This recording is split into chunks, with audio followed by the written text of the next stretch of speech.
Hey, what's up? Hello, my name is Noli and I like to read. This week I've decided that I'm going to be rereading some of my favorite book series. I don't know exactly which ones I'm going to be getting to yet, but I am so excited. I also do know which one I'm starting with, and that is A Good Girl's Guide to Murder by Holly Jackson. If you do not know, there was a TV adaptation made recently and it just got released in the US, and so I wanted to do a quick little reread of this book before I watch that, and so that's what we're going to be doing. And throughout this whole week I'm going to be kind of like watching the show and sharing my thoughts on that as well, so stick around if you want to see that. Let's get right into it.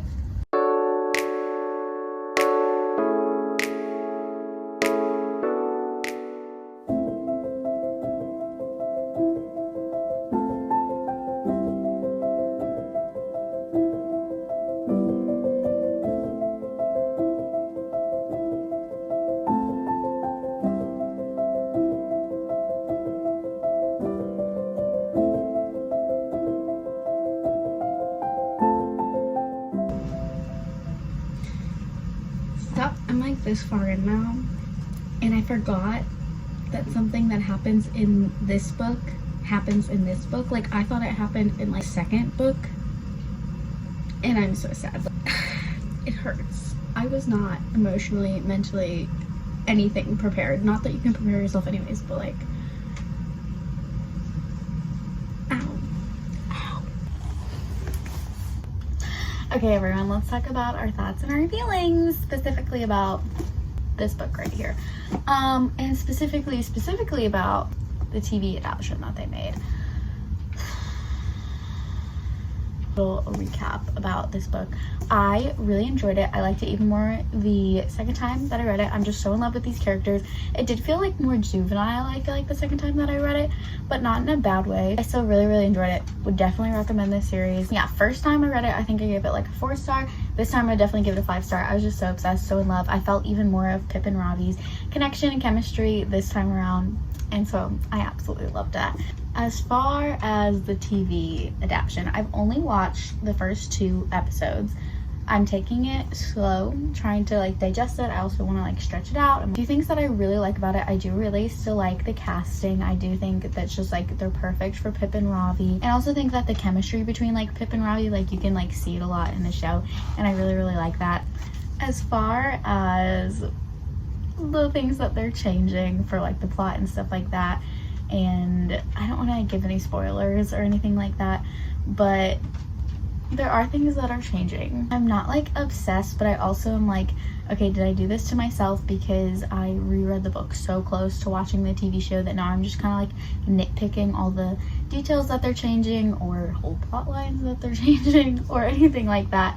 And yeah, so that makes it like really hard, but I also do think part of it is my fault, and I think for future seasons I won't do that, and hopefully I'll like it better. It is also interesting to see the way that they're like dropping hints for like things that are obviously we already know happened in like the second and third book. I'm enjoying it. I'm glad that they made it. I have hope. I'm trying to just like lower my expectations and just enjoy it for what it is and not be too nitpicky or anything like that. But yeah, those are my thoughts and my feelings so far. Next, I picked up Throne of Glass. I'm doing my Throne of Glass reread, and I'm so happy. It's so good to be back in this world, and I love Selena and I love Dorian, and I'm gonna say it, I'm even loving Kale. Like, it's just so good. Their banter, their chemistry, all of these characters, like just seeing where they came from. But also it's like so heart-wrenching to like read this now, knowing everything that has like happened and is like still true for this current time, but you're not gonna find out until like some of it, the last book in the series. It's so good. It's so heartbreaking. This was just like the perfect decision. If you haven't read these books, read them. And if you need to do a reread, even if you don't need to do a reread, go do a reread. It's so good. I'm loving every moment of this. It's so good. I'm listening into it like mostly on audio, which I like doing for a lot of my rereads. However, I do just want to go through and highlight like literally everything Dorian is saying. I'm so obsessed. Can you tell Can you tell I like Dorian? Anyways, that's my thoughts and my feelings so far. I'm like this far in, so not a ton left to go. I'm probably gonna finish it tonight because I'm so obsessed. But yeah, I'm hoping to either finish that tonight and go into an Ember and Ashes tomorrow, or I could go into Crown of Midnight if I was really wanting to, which I could see myself doing that very soon, even if it's not like the next book that I read. Or I could do Better Than the Movies or the Inheritance Games. So yeah, that's where I'm at. That's how everything is. Hope you're having a great day.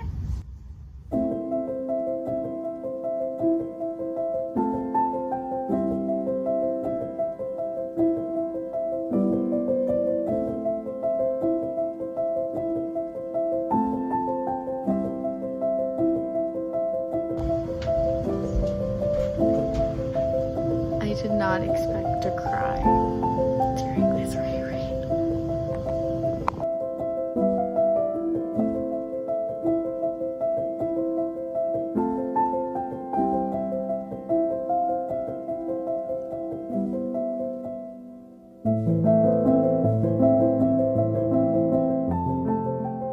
I'm like this far in to Crown of Midnight right now. Someone tell me why I'm actually liking Kale this time around. It's weird. Like, the first time that I read this book, first time that I read the whole series, I never liked Kale. Like, I was always just annoyed with him, and it literally had nothing to do with anything that he did. I think I literally just like, I was like, oh, okay, it's gonna be him or Dorian, and I'm a Dorian girly. You're actually not the worst human being in the world ever, at least for the first book and a half, you know?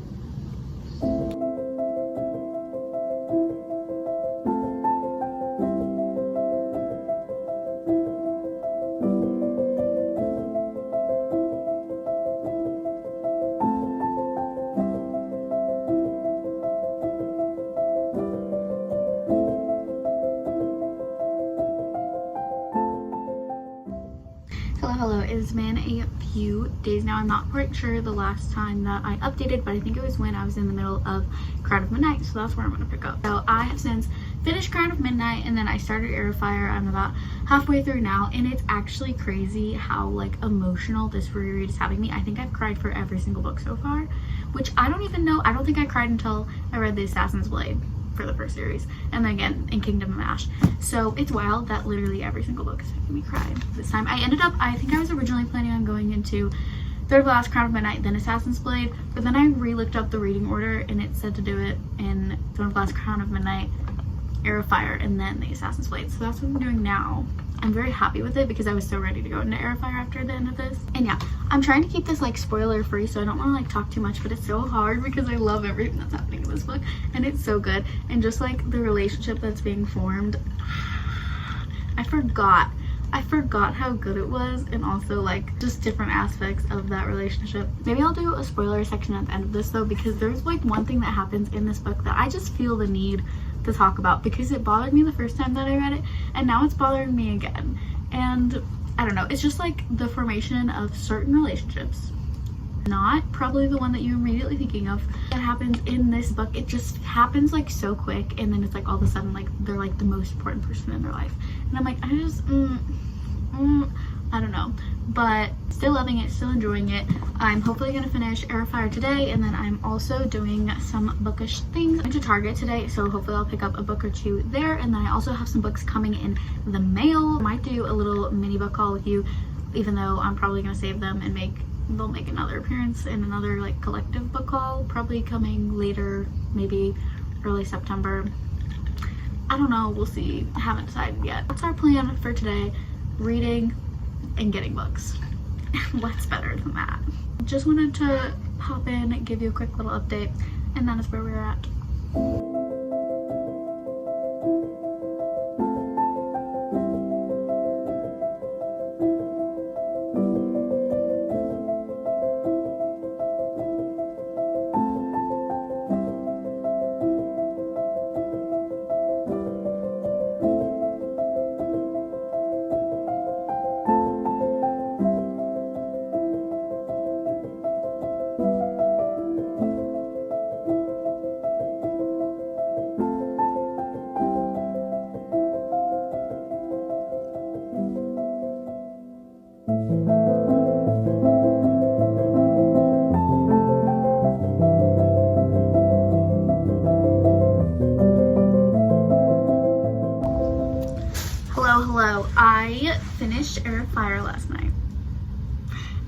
so good. Really, I just don't even have words. Okay, I'm gonna do probably another little wrap up at the end, so I'll save some of my thoughts for that.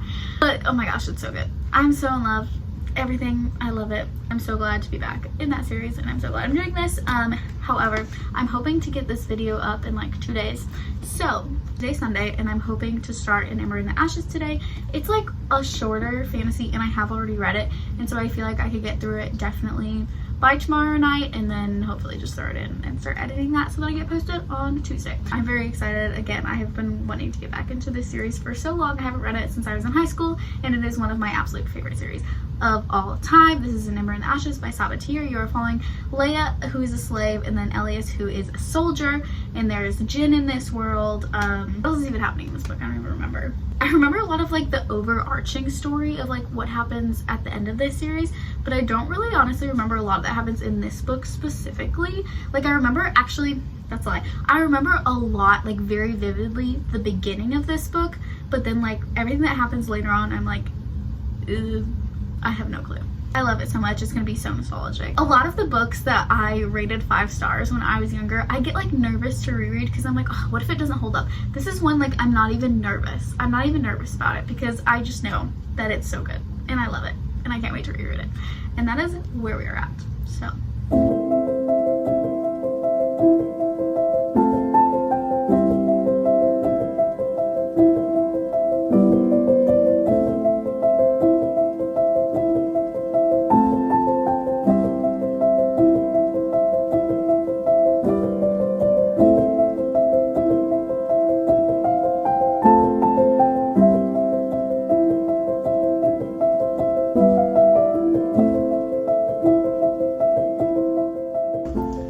Hello, I am now like halfway, a little over halfway through an Ember in the Ashes. Today is Tuesday. I ended up not getting as much done as far as like reading wise as I hoped that I would. I ended up being a lot busier than I anticipated, which is totally fine, but I am really in the mood to read today, and I just am loving currently where the story is at, and I'm so excited to continue on with it. So really happy to do that. I'm hoping to just chill. Everything else that I have to do today is just kind of like around my house, so should be able to hopefully finish this today, and then we can do like a little recap, and then I think I'm going to include like a spoiler section at the very end of the video, so stick around if you want to see that. I am currently loving this. There's like one part I will say, Elias, our main character, something that I forgot about this series is I think it's literally just in this book, but he every time that he sees a woman, he is like, and I realize that I'm staring at her, and then by the time I realize that I'm still staring and stuff like that. And I think he's literally said that sentence like 3 times, and I'm like, bro, have you never seen a woman before? Like, what is happening? But I know how the rest of the series goes, and it's not bothering me too much. It was just something that like stuck out to me and was really funny, so that's what's happening.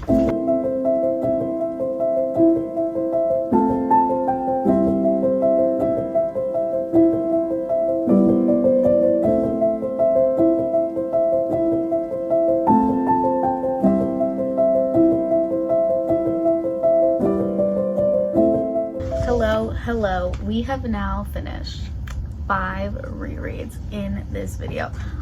It's been like a week and a half since this video started, and I'm super happy with what we were able to get through and get done, and I really enjoyed this time. I had so many rereads that I've been wanting to do for the month of August, but also through like all of fall, so I'm really glad that I was able to get these done. I just had the best time ever. So quick little recap. I did firstly A Good Girl's Guide to Murder. I wanted to do this one because the show was coming out and I wanted to do a reread before it.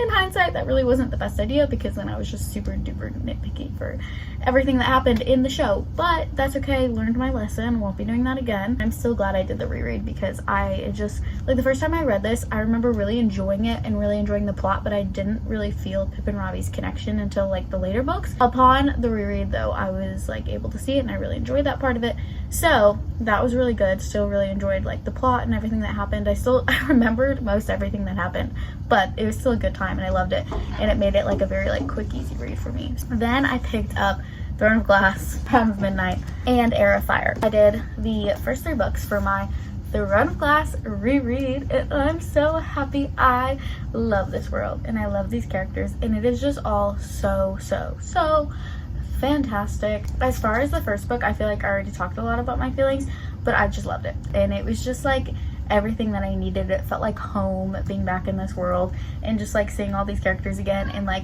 getting to see them from the beginning and knowing how much like they go through and how much growth happens and everything. Like it just makes it so much better reading it the second time. For Crown of Midnight, this book was like so good, and I forgot how good it was and how much happens in this book. Just really enjoyed my time with this one and how much it like was setting up for like the rest of the series. Oh, so good. Heir of Fire.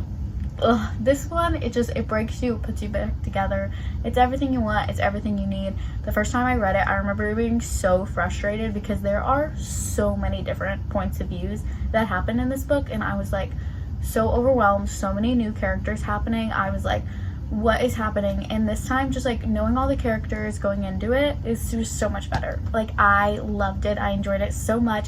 Again, so much build up happening in this book that is just so perfect for the rest of the series. Skittles, stop. The writing, the plot, the connections just continue to get better with like every book in this series. This book also has training sequences in it, which is like literally probably one of my favorite things to happen in books, so loved that. Finally, we got to An Ember in the Ashes by Saba Tahir. I don't remember this book being so graphic when I read it in like high school, and it's so funny like thinking like I was like, I read this in high school and like it's talking about a lot of different types of assault and just like very graphic things, like someone gets their eye gouged out. Like, okay, what? Yeah, like there's torture that happens in this book, so trigger warnings for that. But it's so good, the build-up is so good, the plot is so good, the characters are so good. It's just a YA fantasy that YA fantasies, you know? It's just perfect. It's exactly what I want, and this is like when you tell me that there's a good YA fantasy, this is what I want out of it. Yeah, those are the 5 books that we read. Now we are going to quickly do a little spoiler section just for some things that I want to get off my chest. Stick around if you want to see that, but if you are going to go ahead and click off the video because you don't want to see that. I love you, Jesus loves you, hope you have a great day, week, life, whatever it is, and see you next time. Okay, now that everyone's hopefully gone, let's do a spoiler section. Let's start with Throne of Glass. Okay, first of all, tell me why this book had me crying when Nehemia was like, oh my gosh, when she named Selena. Ow, I was gutted. If you know, okay, like the nameless is my price, just like the whole being like a thing throughout the entire series. And then just like knowing too what happens, like just the significance of Nehemia in like Selena's future and like everything that it like spurs her on to do. Like, I can't. I'm not ready for this Yasmin's Blade. I'm not ready to go through that again. Okay, no. For Heir of Fire, I did want to talk about Dorian and Sorsha for a second, because on the one hand, like I feel like, okay, we're getting really good build up for like Aelin and Rowan's relationship, but on the other hand, like Sorsha and Dorian's, like on Sorsha's side, I believed it because obviously it talks about like how she's had a crush on him like the whole time, like ever since like she moved into the palace and stuff like that. But on Dorian's side of it, I feel like it was just so quick. Like it was like all of a sudden he's in love with her, and then like obviously like for the rest of this series, like she's like constantly mentioned as like one of kind of like his big true loves and stuff like that. And like I don't know, the relationship just felt so quick. It wasn't super believable to me, especially like what you find out at the end of this book. I feel like I'm still talking as if I'm like trying not to give spoilers, like with her betraying him at the end and stuff. Like I just feel like her betrayal's like just kind of forgotten about. I don't even know, maybe it's gonna feel differently when I'm rereading the rest of the books, but I just feel like that's kind of like overlooked as a part of like he just doesn't even like care about the fact that she was like kind of betraying him, kind of not. Obviously, like we understand it because he's not super into what his dad's doing either, but like still. Next, A Good Girl's Guide to Murder. This part in the book that I was like freaking out over, that I was like, oh my gosh, I don't remember having this in the book. It was the dog. Tell me why I thought that happened in the second book. I was gutted. I was not expecting it. It was worse than the first time. Okay, it was worse than the first time. Also in the show when it happened, I didn't really like the way that they did it in the show. Should we also talk about the show? Can we do spoilers for the show now too? Spoilers for the show, if you haven't watched it, you might want to skip forward. I'm kind of upset. I'm kind of upset because tell me why I only have one episode left and like there's whole characters missing that we need for the rest of the series. Like isn't his name Stanley Forbes? Where is he? Where is he? He's kind of important. We kind of need him. What's going on? Also, what are they doing with the whole like Dan Da Silva stuff? Like I feel like that setup's kind of acting weird too. Like I don't know what's happening. I feel like there were other changes as well that I'm kind of forgetting now. But honestly, I'm still really glad that they made it. And I feel like in the future, I'll look back on it and I'll like it. But right now, honestly, it's not my favorite. That's just what is happening. I'm trying to like be positive about it, still enjoy it. My family is watching it with me and they're really enjoying it and liking it. And so there's that. A few aspects that I do really like. I like how they did the friends group. I feel like it was more present in the show than it really was in the book, and so I really like that. Like I said already, I really like the casting, and I do feel like you really feel like Pip and Robbie's chemistry with the actors and stuff, so I think those are some really good parts of it. I can't remember what I wanted to spoil for Ember and Ashes, so we're just not even going to go into that. But anyways, if you're still here, I love you, Jesus loves you. I hope you have a great day, week, life, whatever it is, and I will see you guys next time. Peace.